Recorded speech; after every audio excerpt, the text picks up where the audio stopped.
कक्षा 10वीं के स्टूडेंट, फाइनली मैं आपके साइंस विषय के पहले चैप्टर के कुछ इंपोर्टेंट क्वेश्चन बताने वाला हूं, तो वीडियो को अंत तक देखना। चैनल पर नए हो तो सब्सक्राइब कर लेना। पहले क्वेश्चन पर आते हैं। देखो आपके चैप्टर का नाम है रासायनिक अवक्रिया एवं समीकरण। ठीक, रासायनिक अवक्रिया एवं समीकरण है। देखो मैं आपको शॉर्ट नोट्स बताऊंगा जो 2-2 नंबर के क्वेश्चन है, चाहे त्रैमासिक हो, अर्धवार्षिक हो या वार्षिक, तीनों फॉर्मेट के क्वेश्चन है। ये तीनों फॉर्मेट में आपके क्वेश्चन आंसर आएंगे। तो वीडियो को लाइक कर लेना, चैनल पर नए तो सब्सक्राइब कर लेना। अब आते हैं पहले क्वेश्चन पर। पहला क्वेश्चन आपका यह है, रासायनिक अवक्रिया किसे कहते हैं? रासायनिक अवक्रिया किसे कहते हैं? वह प्रक्रिया जिसमें दो या दो से अधिक पदार्थ मिलकर एक नए गुणधर्म वाले पदार्थ का निर्माण करते हैं, उसे ही रासायनिक अवक्रिया कहते हैं। ठीक, उदाहरण के तौर पर भोजन का पचना, श्वसन, दूध दही का बनना, ये रासायनिक अवक्रिया कहलाती है। ठीक, अब आते हैं अगले क्वेश्चन पर। अगला क्वेश्चन आपका ये रहा।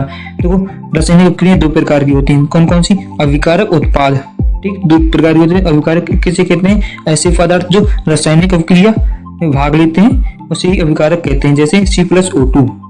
ये दो प्रकार के होते हैं, अविकारक और उत्पाद। तो अविकारक किसे कहते हैं? ऐसे पदार्थ जो रासायनिक क्रिया में भाग लेते हैं अविकारक कहलाते हैं। ठीक, उदाहरण ये रहा आपका CO2। ठीक, उत्पाद किसे कहते हैं? ऐसे पदार्थ जो रासायनिक क्रिया में पूर्ण होने पर प्राप्त होते हैं, उन्हें उत्पाद या प्रतिफल कहते हैं। उन्हें उत्पाद या प्रतिफल भी कहते हैं। ठीक, जैसे C+O2 तो CO2, एक ही उदाहरण है दोनों का। अब आते हैं अगले क्वेश्चन पर। अगला क्वेश्चन आपका, रासायनिक समीकरण किसे कहते हैं?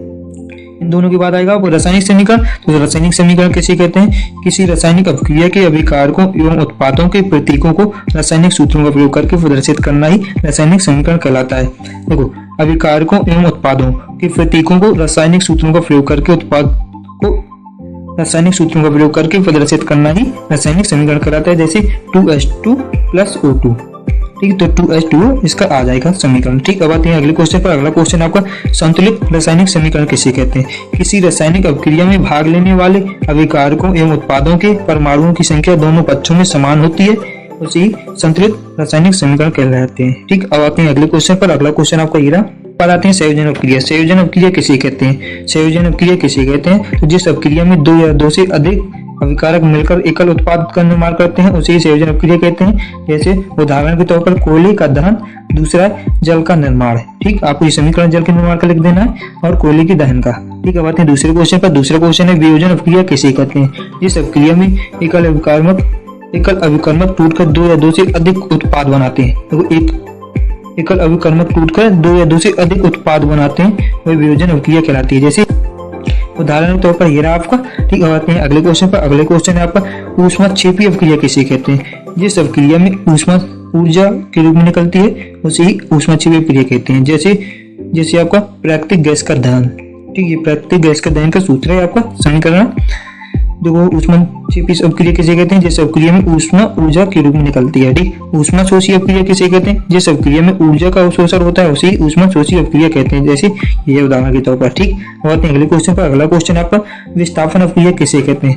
जिस अभिकर्मक में किसी यौगिक के अणु के किसी एक परमाणु या समूह के स्थान पर कोई दूसरा परमाणु या समूह आ जाता है, उसे ही विस्थापन अवक्रिया कहते हैं। जिस अवक्रिया में किसी यौगिक के अणु के किसी एक परमाणु या समूह के स्थान पर कोई दूसरा परमाणु या समूह आ जाता है, उसे विस्थापन अवक्रिया कहते हैं। यह आपका उदाहरण के तौर पर दिया हुआ है। ठीक, जिंक + कॉपर सल्फाइड, ये आपको उदाहरण के तौर पर दिया हुआ है। तो विस्थापन अवक्रिया किसे कहते हैं? जिस अवक्रिया में अभिकारकों के बीच आयनों का आदान प्रदान होता है उसे विस्थापन अवक्रिया कहते हैं, जैसे ये रहा आपका। ठीक, बात है अगले क्वेश्चन पर। अगला क्वेश्चन आपका, अपचयन अवक्रिया किसे कहते हैं? अपचयन अवक्रिया जिस अवक्रिया में ऑक्सीजन की वृद्धि और हाइड्रोजन का त्याग हो उसे अपचयन अवक्रिया कहते हैं, जैसे 2Mg + O2 2MgO।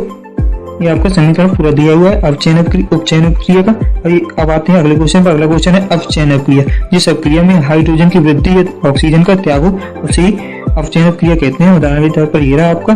संचारण किसे कहते हैं? संचारण जब कोई धातु अपने आसपास अम्ल, आर्द्रता आदि के संपर्क में आती है तब ये संचारित हो जाती है। इस प्रक्रिया को संचारण कहते हैं, जैसे लोहे पर जंग लगना। ठीक, ये है अगला क्वेश्चन। अगला क्वेश्चन है, विकृति गंध का किसे कहते हैं? विकृति गंध का तेल व वसा के अपचेत हो जाने पर ये विकृति गंध हो जाती है। इनकी गंध व स्वाद में बदलाव हो जाता है, ये प्रक्रिया विकृति गंध कहलाती है। ठीक, अब रेडॉक्स अवक्रिया किसे कहते हैं? तो रेडॉक्स अवक्रिया जिस रासायनिक अवक्रिया में अपचयन और उपचयन अवक्रिया के साथ साथ दोनों पूरी हो जाती है उसे रेडॉक्स अवक्रिया कहा जाता है। ठीक, ये उदाहरण के तौर पर। वीडियो पसंद आई तो लाइक कर देना, चैनल पर नए हो तो सब्सक्राइब कर लेना। अगर अगला पार्ट चाहते हो तो कमेंट बता देना, आपको प्रोवाइड करा दूंगा आपके शॉर्ट आंसर के अध्याय 2 के। ठीक।